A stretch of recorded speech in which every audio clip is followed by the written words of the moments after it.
중국의 탄소 중립 관련주 투자는 언제? 다음 주에 유엔 기후변화 총회를 앞두고 있는데요. 각국에서 탄소 중립 목표치가 발표됐습니다. 우리나라도 역시 발표를 했고요. 특히 세계 공장 역할을 담당하면서 급성장해왔던 중국이 과연 어떻게 앞으로 탄소 중립을 줄이기 위한 계획을 잡고 있을 것인가가 주목이 되고 있습니다. 세계 최대 탄소 배출국인데요. 중국이 2060년까지 탄소 중립을 실현하기 위해서 액션 플랜을 이번 주에 공개했습니다. 이 내용을 어떻게 판단하셨나요?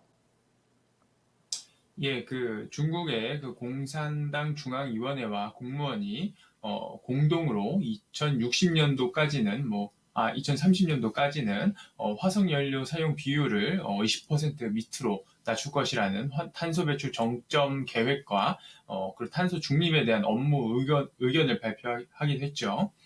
동시에 30년도까지 탄소 배출 정점에 도달할 때까지 구체적인 실행 사항들을 발표하기도 했습니다. 세부 내용은 다음과 같습니다. 비화석 에너지 사용 비중을 신재생 에너지라고 할 수 있겠죠. 25년도에 20%까지 도달하는 것이 목표로 하고 있으면서 30년도에는 이 비중이 25% 수준까지 올리겠다라는 그런 계획을 발표를 했죠. 국무원은 30년도에 풍력, 태양광 발전 용량을 약 12억 킬로와트 이상으로 올린다는 목표를 제시를 했습니다. 그리고 주변국에서 반대하는 부유식 원자력 발전에 대한 방침을 이번에 다시금 재확인하기도 했습니다. 중국이 탄소 저감에 대한 의지 재확인으로 관련 산업 성장에 대한 확신을 가질 수 있겠는데요. 따라서 장기적으로는 신재생 에너지 관련주의 투자가 매우 유망하겠습니다. 그러나 저는 좀 짧은 시계열로 봤을 때는 투자 유보를 고려해 보셔야 한다고 이렇게 말씀을 드리고 싶은데요. 많은 투자자분들이 아시다시피 신재생 에너지에는 각종 막대한 양의 철강 그리고 비철 금속 제품들이 필요로 되게 됩니다. 그러나 지금 현재 각종 광석 원재료들이 수급이 지금 너무나도 어려운 상황이고요. 그리고 탄소 환경 그리고 전력 문제 등으로 인해서 정년도 안 돼서 금속 제품들이 공급이 되지 않고 있는 상황입니다. 원자재 가격이 좀 상당 기간은 높은 수준으로 좀 유지가 될 것으로 보이기 때문에 저는 당장의 신재생 에너지가 대대적으로 투자되기는 너무나도 어렵지 않을까 그렇게 보고 있습니다.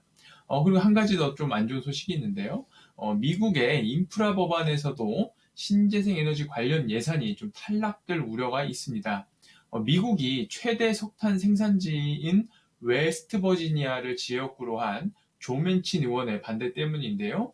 신재생 에너지 발전이 예상처럼 잘 작동하지가 않아서 최근에 에너지 가격 상승을 불러왔다는 논리로 조 맨친 의원이 신재생 에너지 관련 투자 예산을 반대를 하는 것이지요. 본래 인프라 법안 전체적인 액수 삭감을 주장을 하던 조 맨친 의원은 특정 예산을 콕 집어서 반대할 명분이 생겼고요. 이것이 자신과 자신의 지역구에 너무나도 유리하게 돌아가고 있기 때문에 절대로 이 뜻을 굽히지 않을 것으로 보고 있습니다. 장기적으로는 신재생 에너지로의 전환은 좀 의심의 여지가 없다고 저는 보고 있습니다. 그러나 적어도 미국의 인프라 법안이 통과되고 나서 인프라 법안에 어떤 예산들이 포함되어 있는가 이런 것들을 확인하고 나서 투자 여부를 좀 정하셔야 된다고 좀 그렇게 생각을 하고 있습니다. 네. 워낙 거대한 담론의 변화고요. 장기적인 변화입니다. 중국도 탄소 배출을 2030년까지는 계속 해 나가서 2030년에 정점을 형성할 것으로 예상을 했고요. 그 이후부터는 이제 탄소를 저감시킬 수 있는 총합이 저감될 수 있는 그러한 구도로 가겠다고 계획을 발표한 건데요. 신재생 에너지 이쪽은 정말 유망하지만 단기적으로는 여러 비용적인 문제라든지 세금 이슈 그리고 또 그린플레이션이라는 원자재 가격 상승에 따른 이런 가격에 대한 부담감들 작용하고 있습니다. 미국의 신재생 에너지 예산의 확정이 중요하다라고 보셨는데요. 관련주 한번 보도록 하겠습니다. 그렇다면 어떤 관련주를 봐야 될까? 뭐가 지금 당장 유망할까? 탄소 포집, 수소, 소형 원전 이런 것들이 좀 대안으로 떠오르고 있고 또 수소 같은 경우는 사실 많은 기대를 걸고 있는 분야이기도 한데요. 어떤 종목을 관심주로 꼽으시겠습니까? 저는 당장 바로 수혜를 볼 것보다는 앞으로 좀 길게적으로 봤을 때 그 업사이드가 큰 종목을 좀 말씀드리려고 하는데요. 스페코라는 종목입니다. 좀 워낙에 생소한 종목이다 보니까 투자자분들께서 잘 모르실 수도 있다고 생각을 하는데요. 본래는 아스팔트 플랜트 사업, 그리고 풍력 타워 제조 산업, 그리고 방산 설비 산업 등을 그 영위를 하고 있습니다. 동사가 그 멕시코의 풍력 타워 제조 공장을 지금 보유를 하고 있습니다. 뭐 현재 생산 캐파가 한 연 1,000억 원 수준으로 이렇게 판단이 되고 있고요. 멕시코는 풍력 타워 수요가 많은 텍사스와 바로 붙어 있기 때문에 상당한 그 향후 수혜가 예상이 되죠. 차트를 보시면은 뭐 차트를 보셔도 아시겠지만 작년에 신재생 에너지 관련 붐이 불었을 때 여러 차례 급등이 있었습니다. 그러다가 그 인프라 법안